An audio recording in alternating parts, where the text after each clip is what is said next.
Welcome back to another structure deck discussion video, and in today's video we have the Dragons Collide structure deck. Now this structure deck is extremely old. It came out in 2012, which is pretty crazy to think about, but if we think back to when this was released, I know not a lot of you were playing back then, this is pretty much the dinosaur structure deck of olden Yu-Gi-Oh! It's not really old school Yu-Gi-Oh! But sort of like the middle ground, that 2012 era. If you think nowadays when people ask me what structure deck should I buy to play competitive Yu-Gi-Oh! On the best budget, I nowadays say the Dino Smashers Fury structure deck, although it's becoming harder and harder to actually come by. It's still a great value. There's lots of great cards in there, not only of the dinosaur cards, but also the spells and traps, and that's kind of what we're looking at here. You can kind of see the list there. We're going to go through the cards, obviously, and yeah, this search deck was really powerful. Back in the day, you pretty much could just buy 3 copies of this, and you'd pretty much have a competent deck. The only real things you'd have to buy would be Future Fusion to use 5-headed dragon. Other than that, though, this deck was pretty good. Let's see the description. Light and dark dragons usually fight like cats and dogs, but when they're playing on the same team, they're unstoppable. The dragons in this box have put aside the differences to fight alongside you in the quest for dueling domination. Why is dueling capitalized? That's kind of weird. If you can't tame the mighty dragons in this box, there's no battle you can't win. So what are you waiting for? Fully compatible with all the cards you already own. That's true. This was also, don't correct me on this, maybe there was another one. I think this was one of the first structure decks to have 2 ultra rares in here. We have both Light Pulsar and Dark Flare Dragon. 37 common cards, 2 ultra rare cards, 1 super rare card, 1 beginner's guide, 1 deluxe game mat, and 1 dueling guide with tips on how to master all the dragons in the universe. So yeah, that's kind of what's going on here. And the reason that I have this, I actually have like 4 of these. They threw these into the Mystery Power Box 5.0. They were supposed to have like any possible structure deck, but it seems like they just had a warehouse of these ones. So this is what I have 4 copies of. No idea what we'll do with the extra copies. Obviously, no, we're not going to open 4 copies of the same structure deck. Unlike packs, which we rarely open anyway, unlike packs, which are different every time, these are obviously the same every time, not as interesting. And this isn't the first set edition, this is the reprint version. Anyway, let's jump in. So we can see here, got this lovely piece of, very weird. Are these the European release ones? I feel like they might be. I feel like this weird thing is only in the European release. I don't know. Would not. It's really hard to check that. You just kind of look at the rarities. It's easier to tell in secret rares. Anyway, so we'll look at the deck in a second. We have the. This is the instructions, kind of. Shows you the whole list. Shows you some sick combos here. They're pretty good. I mean, this is like this combo right here. The Red Eyes and Light Pulsar is actually like, that's why this deck was so good back in the day. Although Light Pulsar missed timing, so that was a big lesson for everyone on how missing the timing works. Got some power-up cards. You got telling you to use Ninjas and Dark Storm Dragon. Pretty bad. Judgment Dragon. Yeah, that's fair. The biggest top that this deck had was the first weekend it was available for a YCS. It got 2nd place. That guy did, in fact, play Judgment Dragon. Photon Shockwave. We got, I guess those cards. And probably, that one's pretty bad. But what's interesting, though, is that nowadays, if we think of most structure decks don't just go under the radar. Pretty much anytime you have a structure deck, people are going to be talking about it, people are going to be playing it. Even Dinosaurs and ABCs had tops the very first weekend. This deck was a real big sleeper hit. Like, people did not understand how good these cards were. The guy that topped this deck, I believe he said he played 2 mirror matches the whole weekend. And he got all the way to 2nd place. So people just didn't know about this deck, and I think that's one of the differences. Oh my gosh, oh, there we go. One of the differences between sort of modern Yu-Gi-Oh! And old school Yu-Gi-Oh! Is that nowadays we really think of structure decks of being good. People pretty much are always experimenting with them, even if they're not like the greatest thing in the world. Think of even like the Counter Fairy structure deck that came out, or the Darkest Diablo structure deck. When structure decks come out, people are really happy and they want to experiment with them, so they actually give them a shot. Back in the day, not so much. This isn't quite the 2007 era where all the structure decks are horrible, but it's not quite the era where all the structure decks are great either.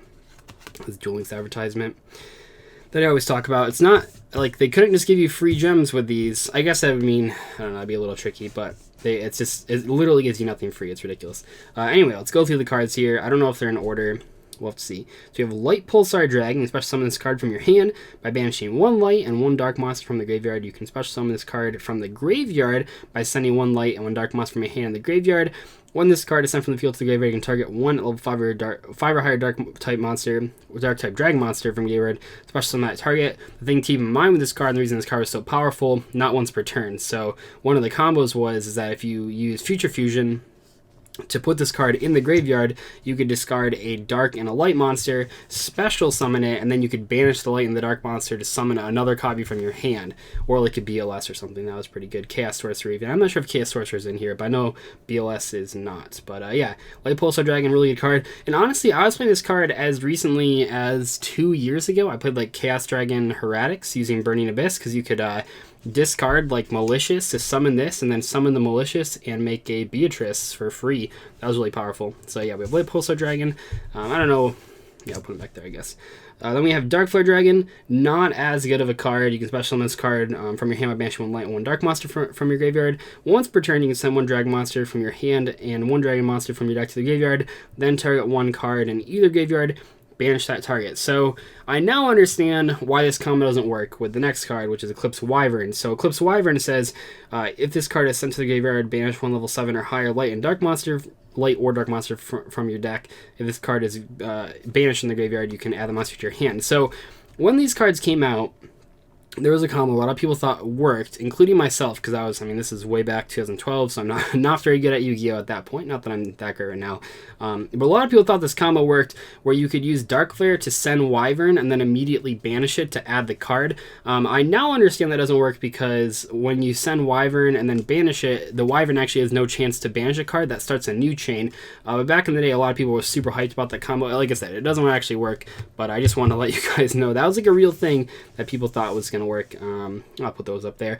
The other thing about missing the time that I mentioned with Light Pulsar Dragon, there was like an infinite loop kind of that people thought when the card was incorrectly translated to not be a when you can effect, which allowed you to infinitely loop Pulsar and Red MD if you had Cannon Soldier. You could tribute the Light Pulsar, or I guess you tribute the Red Eyes Darkness, you tribute the Light Pulsar, do 800 damage or whatever, and then bring back the Red Eyes Darkness, bring back the Light Pulsar, do that over and over again. Obviously that doesn't work because it misses timing, but that was a big lesson. That was like on Dueling Network for like a week. That's what everyone was playing.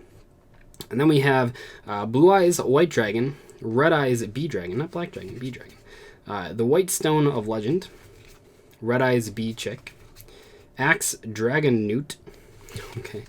Vice Dragon. This card actually, I think this was the first common printing of it. Maybe I'm wrong. Maybe it was it in the other Blue Eyes structure deck? I can't remember, but yeah, this was one of the. This card was like an ultra rare for kind of hard to come by for a little while. We have the Light Sworn Dragon, Prime Material Dragon, really good card, really good side deck pick back in the day. We have Dark Arm Dragon, very good card. Maybe someday it'll come back. Red Eyes Dark Smell Dragon, very good. Still pretty expensive, if I'm not remembering that wrong. This card's actually still pretty pricey even for these commons. One of the good reasons to open this. Chaos Sorcerer. So even though this deck does not come with BLS, if I'm correct, which I'm pretty sure I am, because no common printing to BLS that I know of, even though this deck doesn't come with that, you at least had, when you got this, you could play, and Red MD was at 2, so you'd play 3 Pulsar, couple Wyverns, you got Chaos Sorcerers, and you got Red MD. Seems pretty good. And it was pretty good. Lord of T, that card's not very strong. Mystic Tomato. That was the budget tour guide back in the day. Summoner Monk, kind of a weird choice for this deck. Snipe Hunter, pretty good. Like, not like the best card, even in 2012, not like the worst card, though. Herald of Creation, not very good. Jane, pretty good card, not like the worst. Lila, very strong card, very, very strong card. We think of cards in 2012 that are good in this deck in particular. Like, this deck could just rip through back row. It was crazy. Like, this is why people started playing, for a while, people just weren't even playing Macro Cosmos in Dino Rabbit in their main decks, but because of this deck, like, you needed that card. This deck, like, one of the cool things about this deck is that it tore through the $1,000 Dino Rabbit deck. Like, you just kept throwing big monsters at them. It's kind of like how Altergeist right now have a really bad dinosaur matchup. I just lost the dinosaurs at locals this past weekend, and the reason being is like it's so hard to deal with so many big monsters that just keep floating, and yeah, Dino Rabbit had a really tough time against this deck, so Lyle was really good too for just simplifying the game state. Kind of a man. and Raikou, very good card. So you can kind of see like what people were doing when they were buying this deck and buying 3 copies of it. You could just play cards like Dark Dragon, like Chaos Source for Mystic Tomato, pretty good, Snipe Hunter, and then Jane, Lila, and Raikou. They're not like the greatest cards in the world, but they're pretty good. And then mainly you just use the Chaos monsters to defeat your opponent. Chaos Stone, man, I try to make this card work so many times. I even got a couple of cool combos with it, but not the greatest card. Bursting of Destruction, Inferno Fire Blast, Food Summoning Dragon, Wingbeat of Giant Dragon, pretty cool card. Book of Moon, fantastic card. Magical Stone Excavation, Reasoning, so I think it has Monster Gate in here. Yep, Monster Gate and Reasoning. So those cards are pretty good just for throwing 3 monsters. We got Card Trader, broken card right there. Kind of. DDR, very powerful. This wasn't the first printing of it, but it's a very good card, obviously. Charge of Light Brigade. So you can, like I said, you can even just play like a couple Raikou, a couple Lila, a couple Jane. You can always search it out with the charge. Seems pretty good. Trap cards, I think, is where this deck kind of suffers, which is okay. I mean, it's supposed to be an aggressive deck. So Dragon's Rebirth, not very good. Burst Breath, not very good. Call the Haunted, okay. Pretty bad card. Pretty good card. Maybe not like the best card for Chaos Dragons, but it's pretty good. So you can kind of see here, back in the day, this was a pretty powerful deck, especially if you had just some staples lying around. If you were just getting back to the game, this was the dinosaur structure deck of 2012, which I think is cool. I think that there has to be a product like this in Yu-Gi-Oh!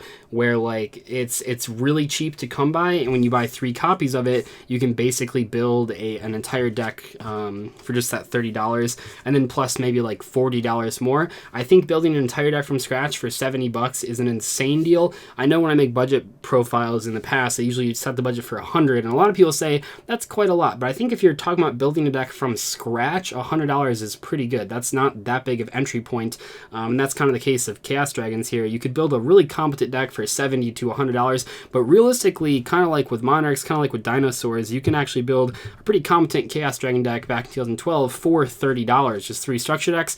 That's really awesome. We need more of that in Yu-Gi-Oh! I don't know if there's still that anymore. The Dinosaur structure deck is really hard to come by, and when you do come by it, it's like $17. But back when that first came out, it's amazing. Anyway, though, hopefully you guys enjoyed this sort of trip down memory lane. 2012, not quite old school Yu-Gi-Oh!, not quite new school Yu-Gi-Oh! Before pendulums and links and stuff, but after synchros and exceeds, obviously. But yeah, I'll see you guys later. Thank you so much for watching. Goodbye.